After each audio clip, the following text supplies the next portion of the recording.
The Rothschilds, a family who controls everything, including you.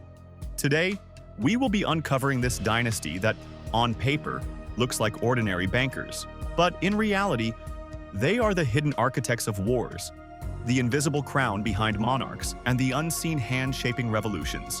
What you are about to hear is not the story of wealth. It is the story of power that has ruled humanity from the shadows. Imagine you live in Frankfurt, 1740. The ghetto is cramped, the air thick with smoke and prayer. In a small house on the Judengasse, a man named Mayer Amschel Rothschild hangs a red sign above his door. It bears an eagle and a simple mark, the letter R. He deals in coins, antiques, oddities. He also deals in secrets. Mayer has 5 sons. He will send them to the 5 great capitals of Europe: London, Paris, Vienna, Naples, Frankfurt, a network of carrier pigeons, encrypted letters, and couriers who do not ask questions. Before the telegraph, before the radio, before the internet, there was the Rothschild Express. Information moved faster through their veins than through any government. By 1815, they know the outcome of Waterloo before Napoleon does. Not through magic, through organization, through patience, through the understanding that the man who controls the flow of news controls the price of gold, and the man who controls the price of gold controls the price of blood. This is the first lesson of the Rothschilds. They do not start wars. They do not need to. They simply finance both sides, and when the cannons fall silent, they own the rubble. You have heard the quote.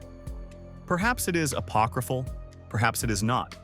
Let me issue and control a nation's money, and I care not who makes its laws, attributed to Mayer himself.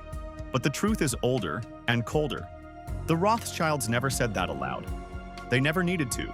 They lived it, and they have been living it ever since. The 19th century is a garden of revolutions. The 20th century is a slaughterhouse. And who is standing in the counting house just off stage, wiping their spectacles? Consider the Napoleonic Wars. The Rothschilds smuggled gold through enemy lines, funding Wellington's army while simultaneously financing Napoleon's supply chains. A double helix of profit. When Napoleon fell, the Rothschilds did not mourn. They collected. Consider the American Civil War. The South borrowed from European bankers. The North printed its own money, greenbacks. And for a brief, terrifying moment, the United States was free of central bank control. Abraham Lincoln wrote, "The money power preys upon the nation in times of peace and conspires against it in times of adversity."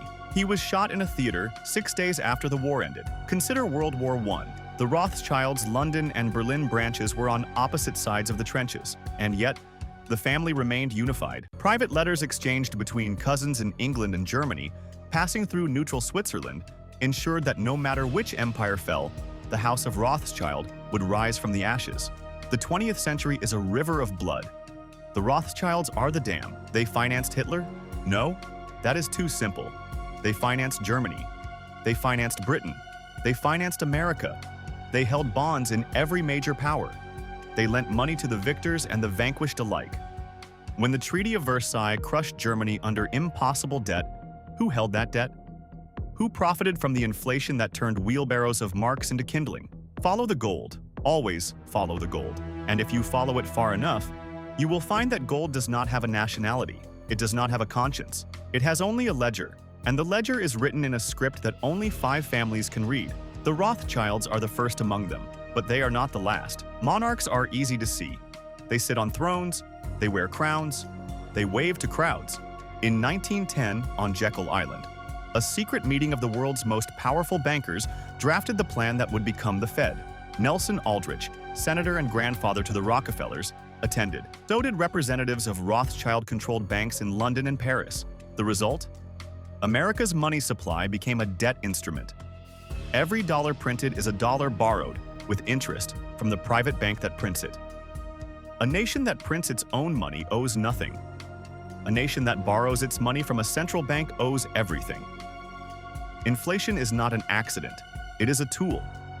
Depressions are not natural disasters, they are harvests. When the cycle turns, boom to bust, the wealthy buy assets for pennies, the poor lose their homes. The middle class is erased, and the bankers sit in their counting houses, watching the foreclosures roll in like tides. The Rothschilds have ridden every crash: 1825, 1857, 1873, 1929, 2008. Each time, they emerged larger.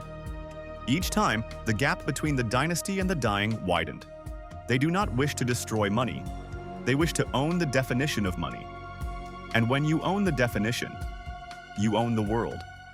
Here is where history becomes nightmare. The Rothschilds have maintained their wealth for over 250 years.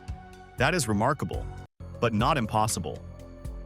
What is unsettling is the pattern, the longevity. The way certain family members seem to live just long enough to consolidate a crisis, then pass the torch with surgical precision. There are rumors, whispers in the old ghettos of Prague, stories told in Kabbalistic circles, hidden in the margins of ancient texts. The Rothschilds, it is said, did not just build a banking empire, they built a blood pact. In 1770, Mayer Rothschild married Gutla Schnapper. Her family was known for something beyond commerce. They were keepers of certain traditions, not Judaism as it is taught in synagogues, something older, something that requires silence, something that involves names written in honey, then burned. The Rothschilds have intermarried almost exclusively within a small circle of families for 10 generations. This is not just about wealth preservation. This is about purity, a purity that, according to the whispered texts, requires regular renewal. What kind of renewal? Do not expect answers, only patterns. Every 60 years, a major Rothschild dies under mysterious circumstances. Every 60 years, a new Rothschild emerges, not born, but presented, with the same name, the same face, the same cold, calculating eyes. The House of Rothschild has never suffered a succession crisis, never a civil war, never a betrayal that stuck. In a dynasty spanning 2.5 centuries across revolutions, world wars, and the collapse of empires, not one Rothschild has ever turned against another. That is not loyalty. That is biology, or something beyond it. What is the final truth? The revelation that should chill your blood even as you sit in the safety of your home. Watching this video in the blue glow of your screen? It is this. You are in the ledger. The Rothschilds do not see themselves as evil. Evil is a moral term. They see themselves as necessary. In their own writings, letters locked in private archives, sealed until 2050, they refer to themselves as the balance.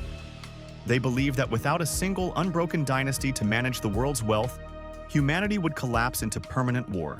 And we, the billions of us who are not Rothschilds, we are not citizens. We are not souls.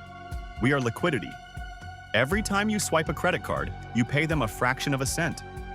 Every time a government prints money, their share increases. Every war, every pandemic, every disaster, their position strengthens. You wanted to know the truth. Here it is.